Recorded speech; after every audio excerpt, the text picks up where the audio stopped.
this is going to be a long, hot, dry and dangerous fire season. Tourists and locals evacuated en masse. Just worry about people, you worry about your In the livestock. blaze that's blackened 1.2 million hectares of Victoria's... We were really scared. We were really scared.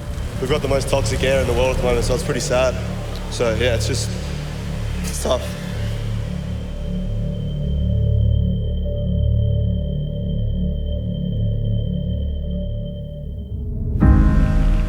Tennis Australia, we've organised something on Wednesday night. I'm not too sure how it's going to work. How are you? I love that the whole country and the whole city has gotten together and raising money for the bushfires. Always it's nice to be on court with the friends and try to help in some ways. It's going to be a fun night. We're going to have a blast out there and hopefully we'll raise a ton of money.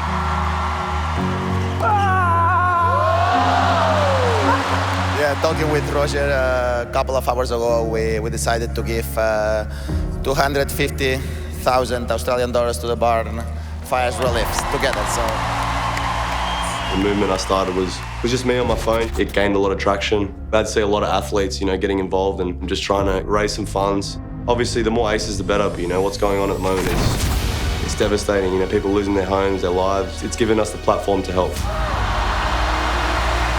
See, next gen. yeah, How slow they are. Unbelievable.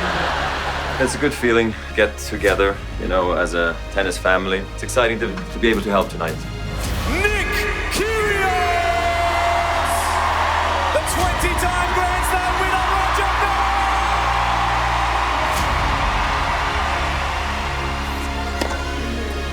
Follows it up with an ace. And another $100 to the Aces tally. I'm pleased to announce the total now stands at $4,826,014. I got goosebumps when you said that number and when everyone, came together tonight. It's just an amazing feeling. It was a huge story because even before we got here, coming from where I come from in the United Kingdom, it was massive. It was all over the news. And so you arrived wondering what the smoke levels were in the sky, how it would affect the players and the air quality. And we'd not seen this before in this way at the Australian Open. First 2 days here were pretty unusual. I definitely was concerned and am. I think it changes every day. There's a lot of factors on how it can change. Whether that's going to stay or not, we don't know because the fires are still ongoing. So, we hope not. We watch for smoke. Here's on that cloud photo here. We can see where the smoke is. That information gets passed through to the referee and the director. Every day, all the players in the tournament made sure that all the players are updated on what the play conditions would be like. And it's literally every day. We're just waiting every day to see how the air quality will be. The Australian Open, officially opened by Marat Safin and Lindsay Davenport. Well, for me, it's an honor to be presenting the trophy. Time passed already 15 years, actually, since I won here, and only one time. Well, for me, it was a kind of stressful time. I made already 2 times in the final, and I couldn't win it. And then the third one, and you play against Leighton, you have to win. And they losing the first set, and I start to panic.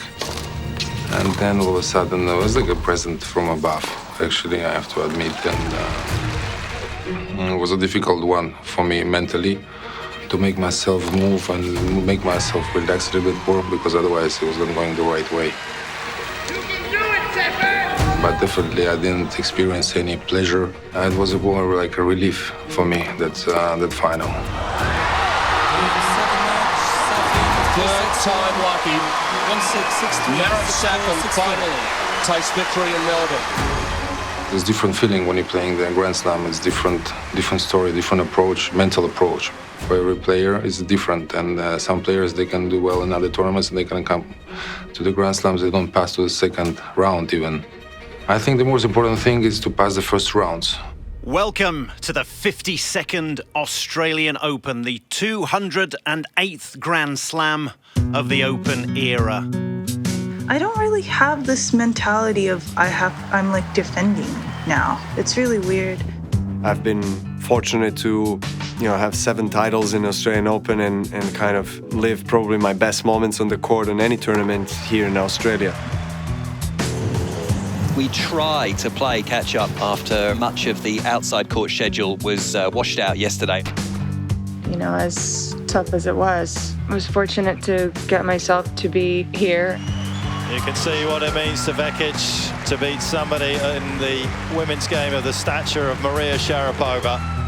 Sasha Zverev is safely through to the second round for the 4th straight year here in Australia. You know, obviously Australia is a country that is home for us for, you know, over a month time every single year, and we heard what's going on with the bushfires, we heard what's going on with the animals, with the people that are losing their homes. So I will donate $10,000 for every match that I win here, and I know I'm not the favorite to win this event, but if I win this event, I'm going to donate every single cent to the bushfires. So thank you very much. I hope I'll get a lot of support for it. Thank you.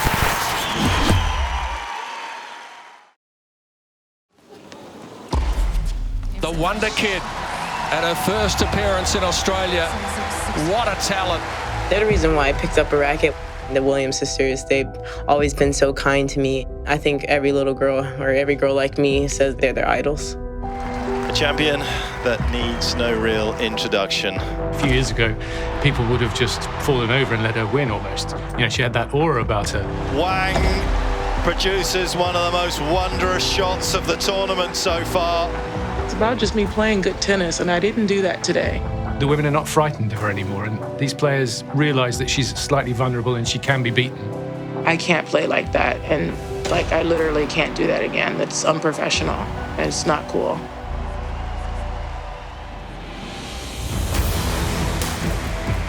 I feel like even before the tournament, I think almost every player has a belief that they can win it. My mission is to be the greatest. That's my goal, to win as many Grand Slams as possible. So yeah, I believe I can beat everyone. Remember the date, January 24, 2020.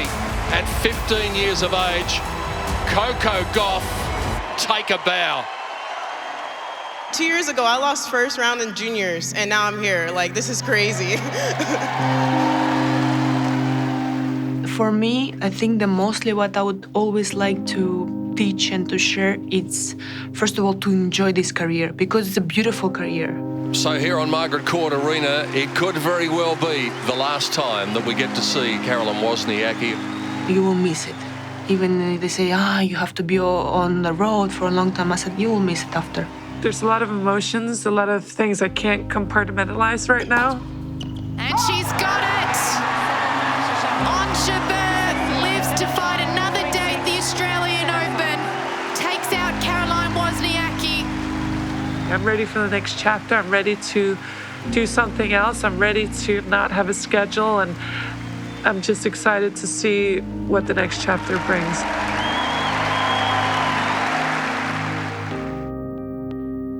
Definitely Roger is probably the greatest for me, in my opinion. Djokovic and Rafa can pass him, since Roger is not getting any younger and he doesn't have many years left. But his technique, the way he is just an art.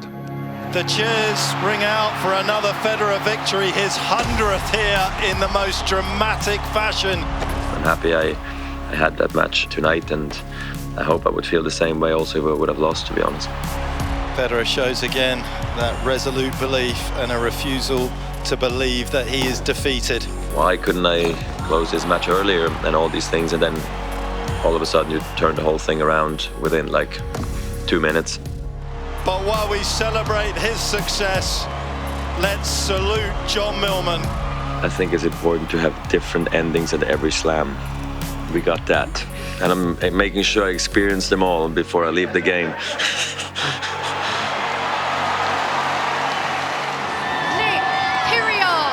I really enjoy watching Nick Kyrgios play. I like to see those emotions. Yes, sometimes maybe he overdoes it. I mean, the crowd love it. At the end, we play for the crowd. You know, that the people come, the people watch, and they come to see him. They don't know what to expect from him. We've all been young and stupid, but what can you do? But you grew up. Oh, that is ridiculous. I could just feel everyone in the crowd and just everyone just trying to will me over the line. It's a good feeling. Kyrgios wins an epic on the Melbourne Arena. he's realised why he wants to play the game. He realises that he's playing for something more than himself. Two players who are completely different on and off the court. Nadal unites, Nick divides, but they are true rivals on it. When I criticize him in the past is because he did a couple of things that not the right image for our sport and for the kids. You know, just that playing for a higher purpose is what he needs. There's Nick Kyrgios paying tribute to Kobe Bryant. These are the matches that I want to win the most. Well, the wizard against the magician. Can you imagine what's going to happen if this goes to 5? Edge of your seat stuff here. Extraordinary scenes. Nadal the victor, but Kyrgios can hold his head up high. Yeah, I feel like I've made progress as a human. I want to keep going in this direction for sure. When he wants to play tennis, his talent is to be one of the best of the world, without a doubt. What a reception for the young woman from Ipswich. She carries the hopes of a nation tonight. I tried to create my own style for me to try and play and develop and grow into. Ash Barty's dream of becoming the first Australian woman to win on home soil in 42 years remains alive. I think it's Ash's tournament to win or lose. I mean, everybody, obviously, that's left in the draw is playing great tennis. That was impressive. Garbiñe Muguruza is through. What a point! Incredible stuff. You just wonder whether it could be team's time in Melbourne. Oh, that's too good. What a shot. Sofia Kenin is through. Making a little bit of history. Oh, what a point. Zverev, masterclass. There's only the 8 best players in the world left. I think everybody who's still here has a chance. The mind is the key. As you train your forehands and backhands, you also train your mind. Physically and technically, everybody is more or less the same level, but the problem is mental. When you are focused, you're in a zone, so you don't hear anything from outside. But then all of a sudden, when something not going your direction, you start to pay attention to the crowd and what's going on outside, then it means that you are really struggling, in big trouble, because you're focused. Concentration has left you. First bit of real turbulence in the mental washing machine that can certainly enter proceedings out there. 15 minutes, 10 minutes of lack of concentration can cost you one set or match. We are humans. We face tough situations. All things that can happen in a normal human person, of course, affects to tennis. I don't think I've ever seen Rafa worried. It counts that they earn their name, and the name now is working for them. Everybody who plays against Rafa, against Djokovic, or against Roger, everybody knows who they are. So they're already coming on the court losing the match, or half losing the match. Federer sends the fans into a frenzy. And he somehow saves inordinate numbers of match points. You can't give a good player, let alone maybe the best player ever, that many chances to come back. They're going to find their game and start playing well. Like everybody, on the mental aspect, this is very important. You're lonely on the court. It's a individual sport, and results might not be going your way. I've been in these circumstances before, and I use my experience to face it. Nice, really nice from Muguruza again. I had and I still have a psychologist. It's just about understanding myself, to accept how I am, because I'm a very emotional person. And understanding that and accepting that, I can make changes and improving to myself. I think everybody has to figure it out for themselves. I think everybody is their own person, everybody's different, so you can't really say that this person will make you better. Well, I think from start to finish, that was a mental battle. It was the pressure. It was the moment and the opportunity to make a final. The more you play, the more you feel comfortable, the more you understand how you need to face adversity and challenges and how you can overcome those obstacles that are presented. Djokovic dominates Federer. He gives himself a chance come Sunday for his 8th Australian Open title. It's everyday hard work, and there's a lot ups and downs. She always the smallest one, the weakest one, and she had to prove it like so many times. She's in the big league now, but she worked like really, really, really hard to get there. I know that people haven't really paid attention much to me in the past, but I had to establish myself, and I have. And of course now I'm getting the attention, which is, I like it. Sofia Kenin produces one of the performances of her tennis life. If you believe truly in yourself, if you enjoy what you do, which is a precursor, I guess, for the success, and then everything fits into place. The first big worldwide sporting event of 2020, the Australian Open Women's Final. It's a big moment in both these women's career. For Sofia Kenin, a first major final. For Muguruza, it's her 4th. Going to a tournament, see how far can I go. I get very motivated also in the Grand Slams. Sofia Kenin. I'm in the finals playing 2-time Grand Slam champion. I knew I needed to step up my game. The break comes, and it comes early. The Spaniard has it. She's in a position now where she can command the first set. Every point was such a battle. A lot of moving, a lot of emotions on court from both sides. Muguruza is first on the board, halfway towards the trophy in Melbourne. I knew I needed to somehow just forget what happened and just move forward and just keep believing in myself. Kenin gets the first break of the second set. It's a subtle change here. You can feel it. Kenin just pressing up, and I like what she's doing. Yeah, I knew I had to take my chance. I had to be brave. I needed to really win this and really go after it and not hope for things to happen. I needed to just believe and fight for it. Set point for Kenin. Muguruza serves. Backhand return. Backhand from Muguruza is long. And the 2020 Australian Open Final is going to a third and deciding set. A few tears were happening in the third set. I knew I needed to somehow calm down, take some breaths. Kenin found the net, and it's love 40. 3 break points for Muguruza. A huge moment in the deciding set. 3 chances to get the first break. The last set, in the tough moments, she came out with very good shots. She goes cross-court with the forehand, Kenin. Then up the line with the forehand! And she saves 3 break points. That's the game that I feel like changed things. An open court, the American's done it! 5 consecutive points, and she holds. I was getting closer to the title and something that I really want. Muguruza serves a double, and Kenin has the break. I was on fire and I was ready to take the beautiful trophy. It's a double, and it's over. And Sofia Kenin goes from child prodigy to Australian Open champion. I was like, oh my God, what just happened? Am I a Grand Slam champion? This is just such a dream. It was just a great moment. I was super excited. The champion of the Australian Open for 2020, Sofia Kenin. Everything's just coming into place, a dream come true. Everything that I've done and all the hard work I've been doing is paying off.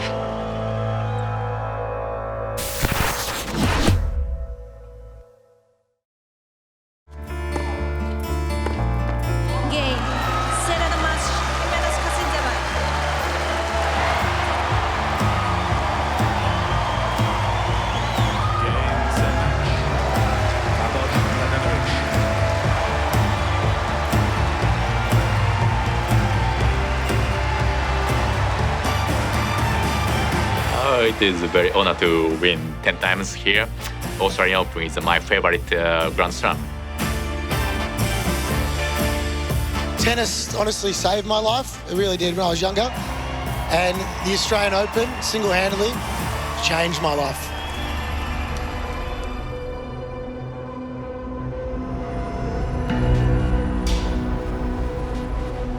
To beat the best, you have to beat the best, and that is what we and everyone inside the stadium have come to witness. Well, I think that Dominic is in the tour for many, many years. His tennis is dangerous. I think that he have unbelievable shots. It's not easy to find a player like him. The anticipation is high. Welcome to men's final day here at the Australian Open.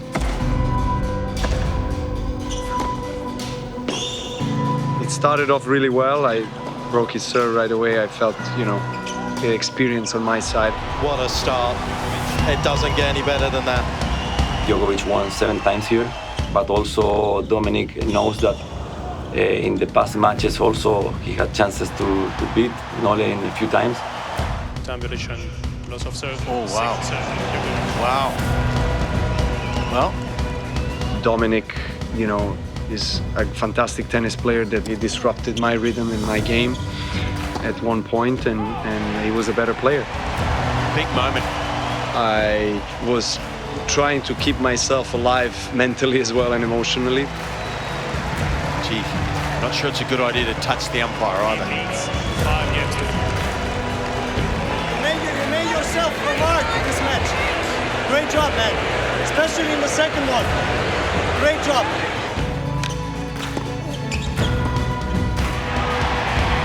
Impressive effort from Dominic team to level up this final at a set apiece. After I lost the second set, I started to feel really bad on the court. My energy dropped significantly. Wow. I was kind of a front runner in that third set, but obviously he had issues there. So that's also what made it easier to win that set. He's got it all going on. Lovely flow to teams tennis. 2-1 to the Austrian. And then in the fourth, I think was this one game at 1-1 where I had chances to break him where I didn't convert it, and then he recovered full and played probably his best tennis again. Well, he's got nowhere else to go here, team. He's got to keep playing his game, but he's losing confidence in it. He won point and probably one shot separated us tonight. He's looking calm now. He serves down the middle. That's an ace. Just a gentle shake of the racket from Djokovic. He looks round in his box. They're on their feet. Djokovic takes us into a fifth and deciding set. Novak is part of 3 guys who are by far best players ever who play tennis, and if you play Grand Slam finals against them, it's always going to be a match where very small details are deciding. It's not the team's out of ammo, it's just that it's misfiring. Forehand from team. Djokovic goes up the middle of the court. Team scrambling, slice backhand. Djokovic goes with an off forehand. Big cross-court backhand from team. Djokovic is there up the middle of the court. Wide from team! The Djokovic dynasty down under is still intact. It's an 8th Australian Open. Dominic, good luck, man. There are way more important things in life, and it's very tough what this beautiful country has been through or still going through. So I still hope that people who are affected, the wildlife, the animals who are affected, that they are recovering very soon, and that disaster like this is never happening again. First time I stepped on the Rod Laver Arena to play a match was against Marat Safin in 2005, so it's been 15 years. Rod Laver Arena has undoubtedly been my most successful, my most preferred tennis court in the world. I love playing Australian Open. Results are showing how much I'm enjoying being here and competing in front of all the Australians.